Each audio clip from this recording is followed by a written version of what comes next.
Reed, I'm the city administrator here in Brandon. We also have Mark Mayer here, who is the administrator for the drinking water program for the South Dakota DENR. The city of Brandon, we scheduled this briefing today to provide information on water quality related to levels of radionuclides, specifically gross alpha and combined radium-226 and 228 in the municipal water system. On June 28, 2019, a social media site posted the results of a water sample taken from a location here in Brandon. They are shown here. This is the first page. The results show, I've highlighted the pertinent information pertaining to radionuclides. The results show a level of gross alpha of 5.89 picocuries per liter. That is below the EPA safe drinking water standards of 15 picocuries per liter. It shows combined radium of 5.794 picocuries per liter. That does exceed the EPA safe drinking water standard acts of 5 picocuries per liter. If you'll notice, radium-226 has a value of 2.276 picocuries, and radium-228 is 3.518. So you combine those two together to get the combined radium result. So those do exceed, or show that we exceed the 5 picocuries per liter limit. Also on the bottom highlighted, the results exceed the EPA safe drinking water standards. The posted results have caused the South Dakota DENR to receive complaints about the elevated levels of radionuclides shown in the test results posted.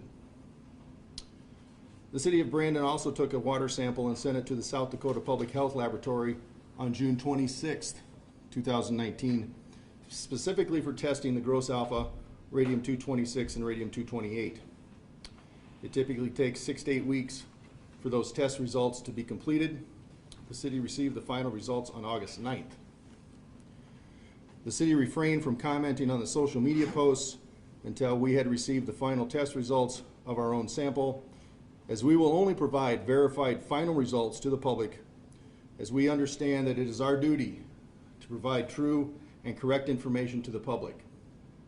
More of those tests, we'll get to those. The South Dakota Public Health Laboratory became aware of the test results posted on the social media site and began an investigation of the results, as they did not appear to be similar to the preliminary results that the Public Health Lab had found.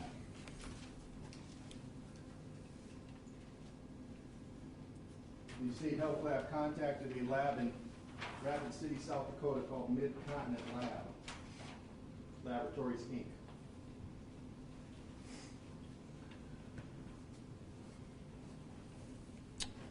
The state lab inquired if they had performed the tests that are shown on the social media website. Mid-Continent confirmed that they had in fact performed those tests. Mid-Continent reviewed the test results posted on the social media site and also confirmed that the results shown on the site were not the same results that Mid-Continent had supplied to their customer.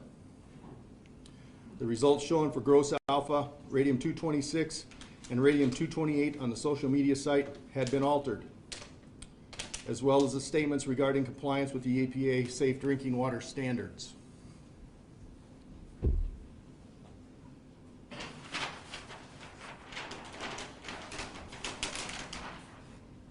Again, the pertinent information is highlighted.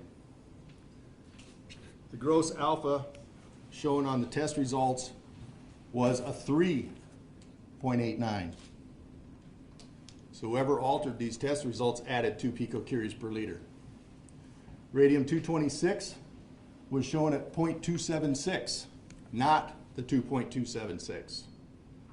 The radium-228 results were shown as 0.518, not the 3.518. Whoever posted this on social media altered the results to show that the city was in violation of the federal drinking water standards. Also, if you look down at the bottom, the results read, results meet the EPA safe drinking water standards. The test results that the city received on August 9th show that our gross alpha was 5.4 picocuries per liter.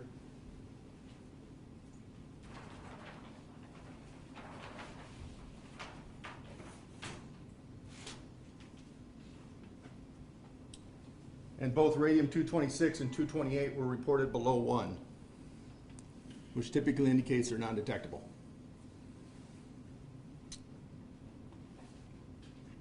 Both of those results on the actual lab tests from Mid-Continent and the Public Health Lab in Pierre show that the City of Brandon's water is in compliance with the Safe Drinking Water standards. In fact, they are well below the standards of the federal drinking water standards. These concerted efforts to provide false information pertaining to the water quality in Brandon provide the latest example that social media cannot always be trusted to provide true and correct information. If any individual with the City of Brandon had altered our tests, those posted on the social media site, that individual would be criminally prosecuted. That is a violation of state law. The City of Brandon has and will continue to provide water that meets and exceeds all primary drinking water standards set by the EPA for the health and safety of our citizens.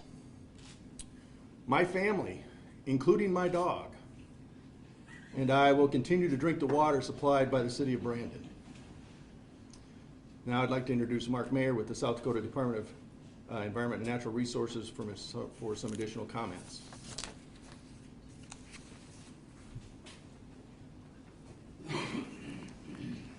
Well, good afternoon. I appreciate everybody coming today. I just do want to let you know at the state we are responsible for implementing the Federal Safe Drinking Water Act on behalf of EPA, and we do regulate all of the community public water systems in the state of South Dakota, and we require them to submit samples in accordance with the Safe Drinking Water Act. In Brandon's case, they are sampling as required. We provide them a list of results or of parameters that they need to sample for each year, and they have done that faithfully and repeatedly. We do have an annual award that we give out to water systems that meet all of the compliance requirements of the Safe Drinking Water Act. We do that every year. We've been doing it for 18 years, and the City of Brandon is one of only 35 systems in the state that has received that 18 consecutive years in a row. So I think that's a testament to the dedication and the stewardship that the city has demonstrated over the years to comply with the standards. There are a number of standards, not just radionuclides, but over 90 different parameters that they sample for and test on a frequency that's determined by the Safe Drinking Water Act. So we do provide a report to the City of Brandon each year, an annual water quality report that they're required to distribute that or make it available each year. And you may have seen that before, but there are levels on that report that indicate similar results to the two correct sample parameter readouts. This information is also available on our website, and so if a citizen is concerned about their water quality, we take calls all the time and can look things up for them if they want to hear it from the state and not from the system themselves. We also have all this information out on our website, and I can show people where they can find that in the future if they're interested. But again, we're here to stand behind Brandon. The water system is in compliance with all of the Safe Drinking Water Act requirements, and their water quality meets those standards. And so with that, I don't have any other remarks unless there's any questions people have. I don't know how we want to do that. Yeah, if there's any questions, we will certainly attempt to answer them. You said Brandon is sampling water as often as required. Can you talk about the timeline of water sampling and what's required? I can. There's a number of different parameters that are required to be sampled for, and the frequency of that sampling is established in the Safe Drinking Water Act. So in the case of the radionuclides, for instance, they're required to sample every 3 years, and that's based on the levels from the test. So because they are below the standard, but because they're greater than 50% of the standard, they're on a triennial basis. If they were at below like non-detect levels or below the detection limit levels, then they would do every 9 years. If they were above the standard, then they're in what we call increased monitoring, where they would sample quarterly. So it's very complex, the frequency of sampling, but this is what we call more of a chronic contaminant. So the health effects associated with it are a chronic exposure, not an acute or an immediate risk, where the city has to sample for like bacteriological quality every month, and then because that you could have an acute risk to health if you drank water and it was bacteriologically unsafe, then you might get sick immediately, where the exposure to radionuclides is more of a chronic exposure. So the standards are established by EPA, and these levels that were discussed, the 5 picocuries per liter for combined radium and the 15 picocuries per liter for gross alpha, those are established with the end result being if you were to drink 2 liters of that water over a lifetime or 70 years, and you were in excess of those amounts, your likelihood of getting cancer or having negative health impacts would be a 1 in 10,000 greater chance. So they're very conservative, very protective of public health, but again, those are established by the federal EPA, and then the state of South Dakota adopts those federal standards as the state standards. And we do have a state law that requires that we cannot be more stringent than the federal standards. So most of our, well, all of our Federal Safe Drinking Water Act requirements are adopted by reference. So we reference the federal requirements into our state code. So, Brian, was there anything about the documents that were posted on social media that led you to believe right away that they were fabricated, as opposed to just the results themselves, like maybe some of the fonting or any of the formatting on the documents? My family and staff will tell you that I am not up to speed on that type of stuff. So no, nothing stood out to me other than it did cause me concern that we did exceed that limit for combined radium. But it's actually an employee at the state health lab that took a look at it and caused her to have concerns and wanted to verify those results because they were somewhat different than what her preliminary results were coming back at. So she is the one that actually reached out to Mid-Continent and confirmed with them that they had done the test. Go ahead. I don't want to take up all the time. Has the city considered taking any kind of action against the individual who posted? I'm not going to comment on that at this time. Are you aware, do you know who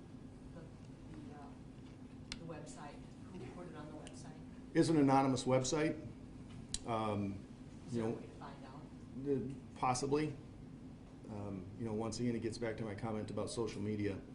Who you're going to believe, an anonymous website with absolutely nothing to lose, or 2 state-certified labs with their integrity and their licenses on the line. So no, we don't.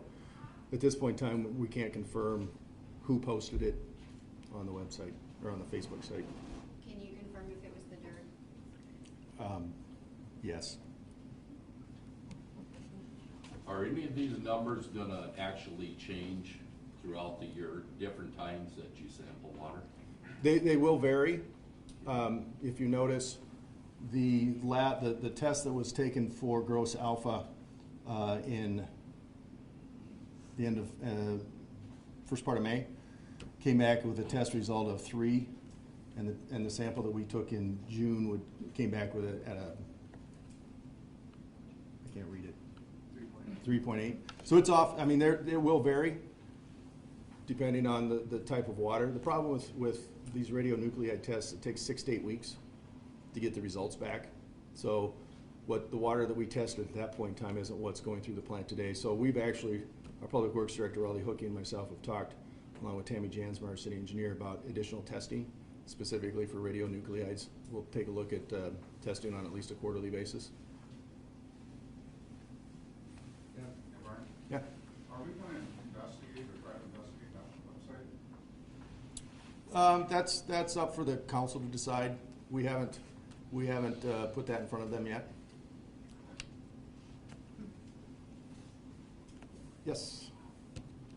Is it possible that the radium levels just varied between the two tests as well? No, these two are the same test. Right, but at different times? They are not at different times. They are exactly the same test. The results shown here were altered. Okay. Mid-Continent has confirmed that. Okay. Has Mid-Continent confirmed that that was actually Brandon City water that was Yes. sent to them anonymously? Yep, it is. They know the customer. They will not provide the name of the customer or the location of the testing. That is confidential for them. But they did confirm it was from here in Brandon. How did the health department, staff member know to call the Rapid City company? When she looked at the social media site, she recognized the format of the report. So apparently each lab, if you notice, there's a different format from the state health lab to Mid-Continent. So she recognized the format and called them, and that's when they confirmed it. Would Mid-Continent confirm what they've confirmed to you? Sure, I've got an email from them.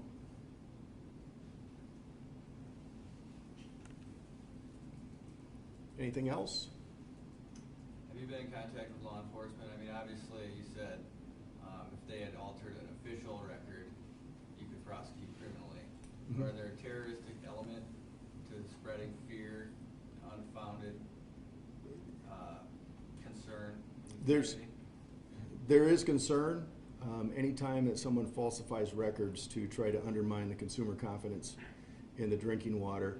You know, that's worse than yelling fire in a crowded theater. You know, the First Amendment protects a lot of things. They don't protect lies or defamation. So I can't confirm that that would be investigated. How long do the residents have to put up with this before the city of Brandon is willing to go forward with it?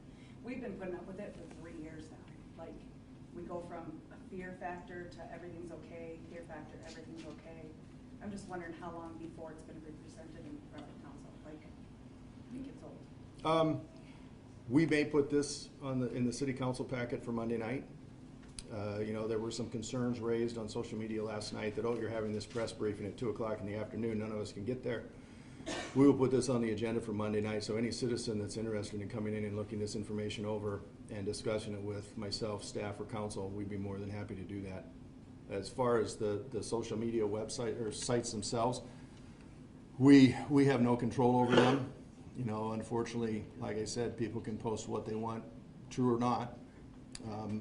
It's up to you, the consumers, to differentiate and get your information from trusted news sources. I may be a little bit biased against social media. My wife will vouch for that. You know, I'll take my news sources from all of the news stations. I don't concentrate on one. I'll get it from everybody. So, any other questions?